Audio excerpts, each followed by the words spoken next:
Zombies are one of those interesting archetypes that, before Shiranui, had in a sense been forgotten in the competitive environment despite having numerous tricks and tools to support their success. In my opinion, zombies kind of died when running 3 copies of Vanity's Emptiness in the meta was all the rage, because zombies are heavily dependent on special summoning. Interestingly enough, even with the release of the Shiranui sub-archetype, giving zombies some new and dangerous for the opponent tricks, zombies have not seen a significant increase in popularity. This is unfortunate because a proper mixture of the Shiranui and classic zombie can produce a rather competitive product. So what does my Shiranui deck look like? Starting the analysis with the Shiranui Monsters, Samurai is the problem solver of the group in my opinion, for when its effect is activated it jumps from 1800 to 2400 attack points, in addition to triggering a Shiranui effect if a Shiranui is banished for this effect activation. At 2400 attack, Samurai's ability to kill opponent monsters straight up and down jumps dramatically, because there is a big gap between that 1800 and 2400 mark, and its newly triggered banish effect after the damage step can eliminate any monster affected by monster effects. While this banish effect is not earth-shattering, it is a nice go-to effect to really pour cold water, so to speak, on your opponent playmaking opportunities. I run 1 copy of Samurai because I tend not to banish it, so it either sits in my hand or remains in the graveyard, ready to be brought out when it's needed in that clutch situation. Spirit Master is a nice card for Shiranui, as it has a strong banish effect that combos well with Swallow, and its normal summons effect is quality for starting XZ plays or just swarming the field. Some may turn their nose up at the banish effect because it targets and destroys, but because its activation condition creates control versatility, its destruction effect is more useful than similar effects, and we've almost moved away in a sense from the environment where targeting and destruction is so egregiously bad no one even bothers using it anymore. Also, the banishment of the Shiranui summoned by Spirit Master's normal summons effect can be a boon over a bane because it triggers that Shiranui's effect when that card leaves the field. This feature is best used with Solitaire after Solitaire tributes itself for a Uni-Zombie, and then Solitaire nets a banished Shiranui summons not named Solitaire. Interestingly enough, though, while Master's effect is quality in all respects, I only run 2 copies because 3 copies can clog in hand due to the lack of quality main deck Shiranui Monsters. Smith is one of those many cards in Yu-Gi-Oh! That has the if-only lament.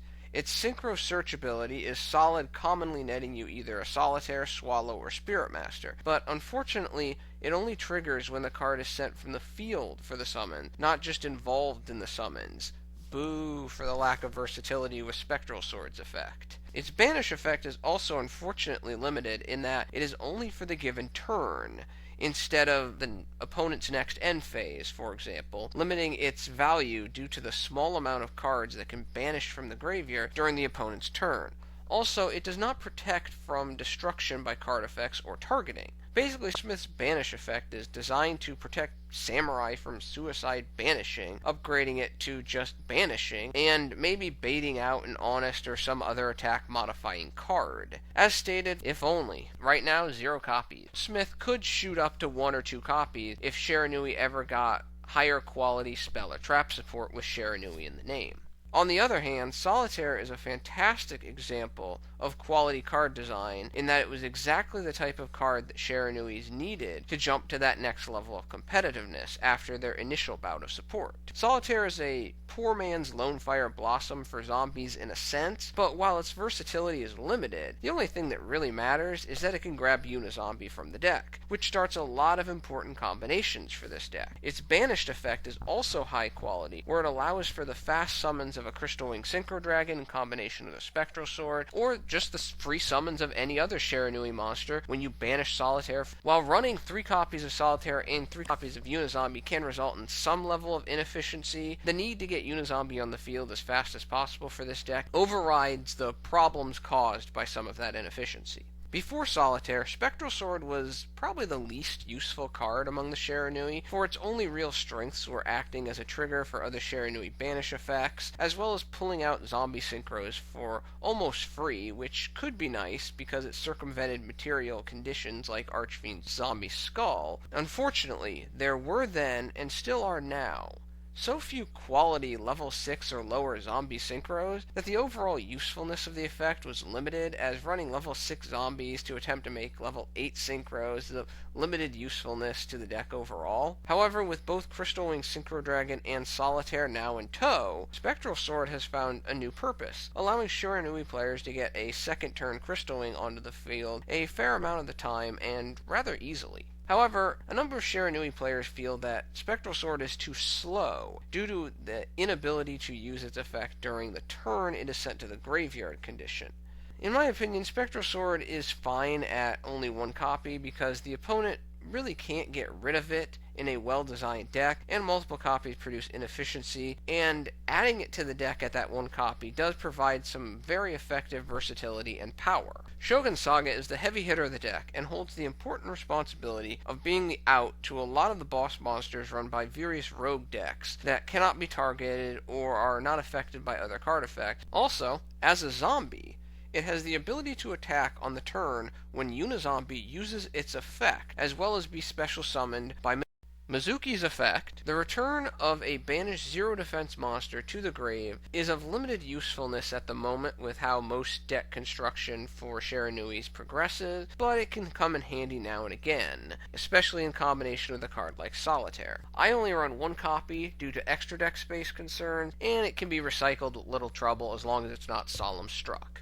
Samuraisaga is rather disappointing, not because it's bad, but it is just not useful outside of being a zombie synchro monster. The position switch effect is typically not useful for a vast majority of the time. If a monster is attacking, it will have more than 2500 attack, unless on the rare case the opponent is going to use a damage step attack modifier. Thus, typically only targeting a banished Shogunsaga will trigger the position change effect to stop any attack, and the position switching for non-attacking monsters is typically of little value. The attack reduction effect is alright, but nothing one should really count on to produce meaningful advantage. Despite the mediocrity of this monster, though, I feel it is necessary to run one copy because it is a zombie synchro monster. Sovereign Saga is the newest boss monster for Shiranui, coming out in Raging Tempest. Unfortunately, unlike Shogunsaga, it can only trade with a number of high-quality boss monsters at 3500 attack. The destruction effect is solid, but not really game-breaking, because typically, at most, you will only return 2 synchro monsters, resulting in the destruction of 2 cards, which is definitely something. But until Shiranuis get even more synchro monsters, this destruction effect is more going to be kind of a quasi-afterthought than anything. Its protection effect on its face is nice, due to no once-per-turn restriction, and the ability to trigger Shiranui effects due to the banishing. A small problem with Sovereign Saga is its summons level is 10.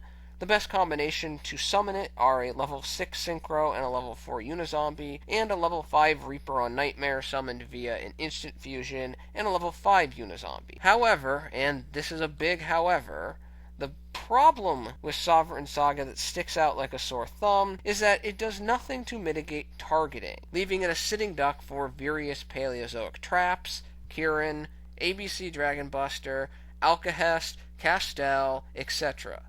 Seriously, Konami, this guy has so many holes in his protection effect, you might as well be Swiss cheese. All that said, running one copy is alright if one can find the extra deck space for it.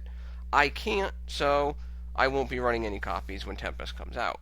Shiranui Style Synthesis is another if-only card. Why can I only activate one of its 2 effects once per turn?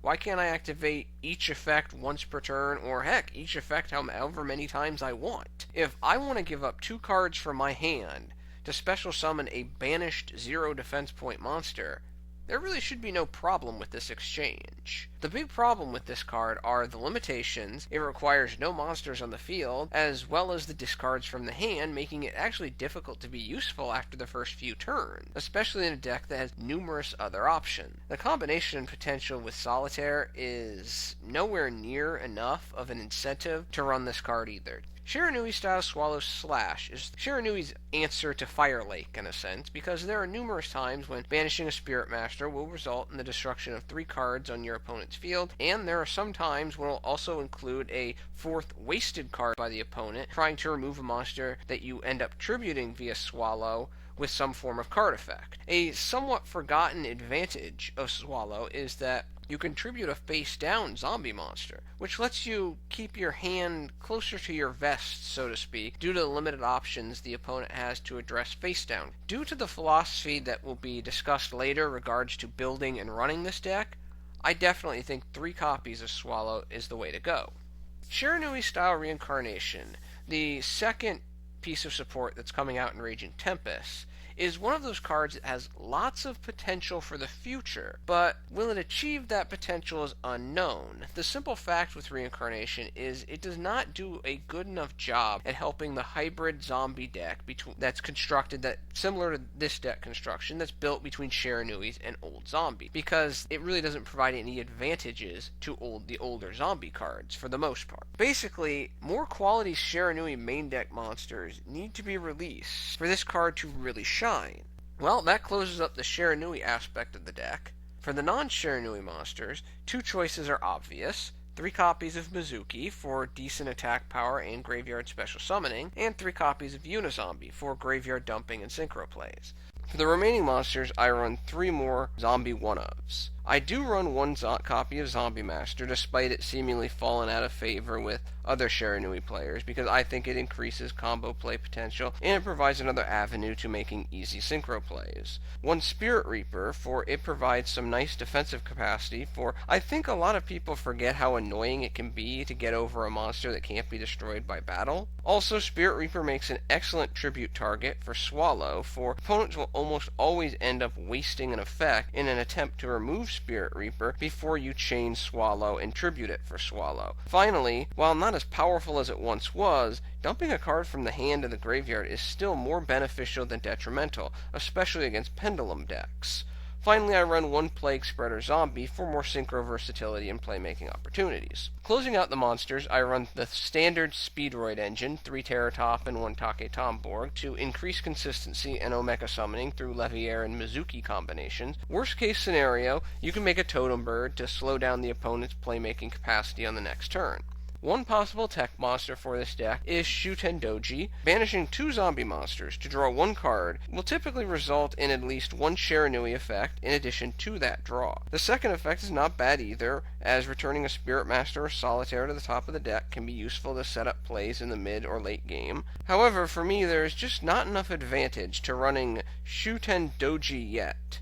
If at least 1 more high-quality Shiranui monster is released, then this card would probably be good enough. Beast of the Pharaoh is also an option, but in my opinion, Beast of the Pharaoh was a good, almost patchwork or filler card for this deck before Solitaire. Now that Solitaire exists, Pharaoh lost its general purpose in this deck because there are better options to interact with Uni-Zombie. For players familiar with Shiranui decks, especially those that are more popular in the competitive environment, one could argue that the biggest omission in the monster lineup is there's no Summoner Monk. The reason behind this exclusion is simple. I don't play the first turn or bust type of version of this deck, so the additional speed that Summoner Monk provides to get Solitaire on the field at the cost of a spell card and a future bad top deck is just not advantageous enough for me to run. I prefer running 2 additional zombie monsters instead.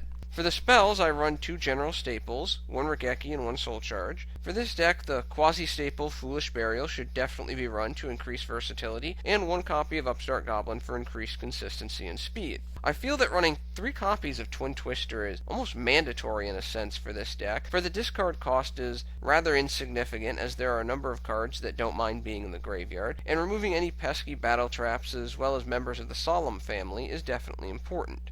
Realistically, Shiranui decks are kind of a mini nightmare for back row heavy decks with 3 copies of Twin Twister and 3 copies of Swallow. I like 2 copies of Gold Sarcophagus for obvious reasons, immediate activation of a given Shiranui monster's effect, plus the addition of the card to the hand 2 turns later. Unfortunately, in my experience, 3 copies is a little too hand-cloggy, for without a Shiranui monster having a game-breaking banishing effect, you need other combo pieces to maximize the effectiveness of Sarcophagus, and 3 copies seems a little inefficient in my experience. I run 3 copies of Instant Fusion for Norden summoning and to summon Reaper on the Nightmare when I can combo play off of it. Closing out the spells, 3 copies of Book of Eclipse to help interrupting and improve the grinding capacity of this deck. This is a zombie deck, so I do side 2 copies of Book of Life, which is one of the best single-target recursion cards in the game, but it's almost worthless when the opponent is running a Pendulum deck. If the opponent is not running Pendulums, I think siding in 2 copies works very nicely in games 2 and 3. If they are running Pendulums, leave it in the side deck. Finally, for the remaining traps, I run 1 Solemn Warning and 1 Vanity's Emptiness. For the remaining extra deck monsters, I like running the following: 1 Elder Entity Norden, 1 Reaper on the Nightmare, 1 Void Ogre Dragon, 1 Crystal Wing Synchro Dragon, 2 PSY-Frame Lord Omega, 1 Clearwing Synchro Dragon, 1 Revived King Hasdes, 1 Stardust Charge Warrior, 1 Castel, 1 Daigusto Emeral, 1 Totem Bird, and 1 Leviair the Sea Dragon. I only side Abyss Dweller because in this current format, it's hit or miss. Either you're going to get a deck that it just completely shuts down, or you're going to get a deck it basically does nothing against. Looking at this deck build, one can see it does significantly diverge from the more meta and popular Shiranui build. The reason for this change is that, in my opinion, Shiranui comes off right now as a better version of Blackwings, or at least a version that is much better equipped to handle the modern meta. However, the popular build seems to follow a first turn or bust strategy. In my opinion, I don't like that strategy for Shiranui because outside of the very best case scenarios, when one is running the Brilliant Fusion engine, which will also increase the inefficiency of the overall play capacity of the deck, logically going first, the best you can do is spit out a couple of Omega and possibly a rise to full height Spiritual Swords of Revealing Light to shut down attacking by linking the banished effect of an Omega and then jumping the Omega out of the way. However, this more popular build has fewer answers to what the opponent can do when going first. This deck build strategy creates an environment where if you win the coin flip, okay, you have a decent chance of winning, but if your opponent wins the coin flip, you don't have much of a chance at all. This particular design that we're looking at right now, I feel it has a small reduction in first turn explosiveness in favor of a significant increase in second turn counter ability, giving it a better opportunity to be successful in the modern meta due to its high quality grind game and retaining a level of that explosiveness. Overall, this deck is definitely competitive and would almost be guaranteed to jump to Tier 1 status if it received 1 or 2 more quality main deck Shiranui monsters. Well, that's my Shiranui deck. Thank you for your attention and your time. I'm out.